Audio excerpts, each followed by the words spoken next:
Match শেষে dressing রুমের সামনে হামজা চৌধুরী, একজন নয় দুজন নয় যতজন কিশোর ফ্যান উপস্থিত ছিলেন তাদের সবার আবদার মিটিয়েছেন, জার্সিতে অটোগ্রাফ দিয়েছেন।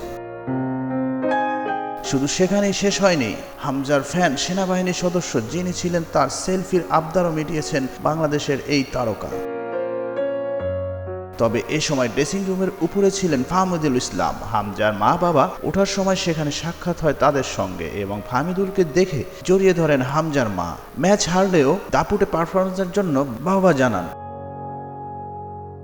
তবে ফাহমিদুলের অপেক্ষা যেন তখনও থামছিল না, কারণ মাঠে যে তার পরিবার দাঁড়িয়ে, সেখানে রয়েছেন তার মা, ভাই, বোন এবং বাবা। সুযোগ পেয়েই তাদেরকে ডেকে নিলেন এবং শুরুতেই ফাহমিদুলের ভাই তাকে জড়িয়ে ধরল। তবে মায়ের মমতা বলে কথা, লম্বা সময় ধরে দেখেছেন ছেলের খেলা। ভুটানের পর এবার সিঙ্গাপুর ম্যাচেও দাপট দেখিয়েছেন, তাই কাছে পেয়ে তাকে মমতার আলিঙ্গনে জড়িয়ে নিলেন, শুভেচ্ছা জানালেন তার ম্যাচের জন্য। নিশ্চয়ই ভক্ত টিমমেট পরিবারের ভালোবাসায় ফাহমিদুল হামজারা আরও অনেক দূর এগিয়ে নিয়ে যাবেন বাংলাদেশকে।